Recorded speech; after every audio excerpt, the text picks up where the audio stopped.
प्रश्नावली 8.1 का प्रश्न नंबर 6।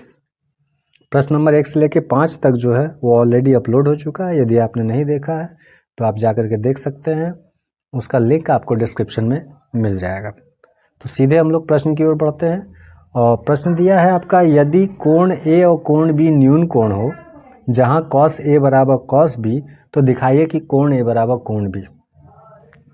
इस प्रश्न को सॉल्व करने के लिए सबसे पहले आप एक समकोण त्रिभुज बनाते हैं और उसमें इस बात का विशेष ध्यान रखते हैं कि ये एंगल और ये एंगल ही आपको ए या बी मानना है। या तो इसको ए मान ले, इसको बी मान ले, या इसको ए मान ले तो इसको बी मान ले। एंगल सी जो है वो आप 90 मान के चलेंगे। ऐसा क्यों मान के चलेंगे? क्योंकि ये कह रहा है कि एंगल ए जो है वो आपका वो 0 से बड़ा है और 90 से छोटा है, तभी वो न्यून कोण होगा। उसी प्रकार एंगल बी भी जो है वो भी 0 से बड़ा है और 90 से छोटा है। तो जब ये 90 हो गया तो समकोण त्रिभुज में बाकी दूसरा जो कोण होगा वो 0 से बड़ा होगा, 90 तो कतई नहीं हो सकता है, 90 से छोटा ही होगा। तो इसलिए ए और बी आप इन्हीं दोनों एंगल को किसी को माने। अब इसके बाद हम लोग चलते हैं क्या कि कॉस ए इस त्रिभुज से निकालते हैं। कॉस थीटा बराबर आपने पढ़ा है लाल बटे कक्का में आधार बटे कर्ण होता है। तो आधार बटे कर्ण, आधार बटे कर्ण, आपका आधार क्या है? आधार है AC।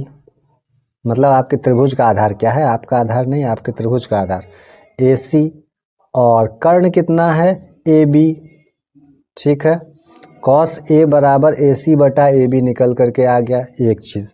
दूसरी चीज़ इसी प्रकार कॉस B निकाल लो।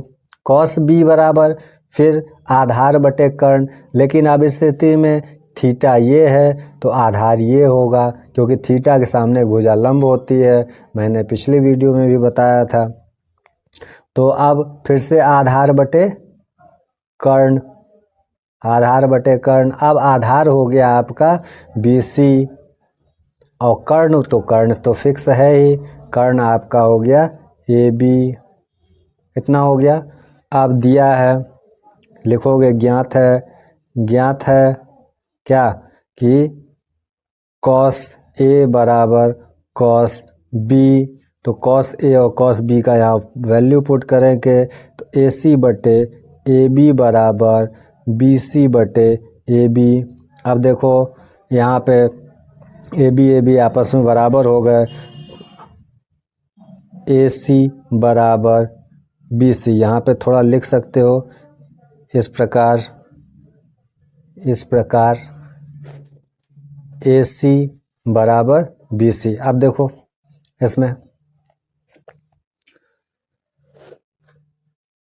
AC और BC आपस में बराबर हो गए, AC और BC आपस में बराबर हो गए।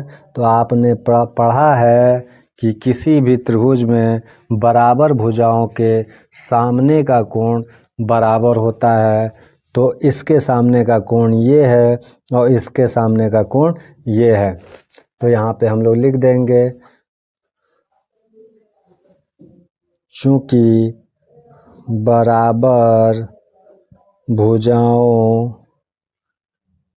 के सामने का कोण बराबर होता है, इसलिए एंगल A बराबर एंगल B।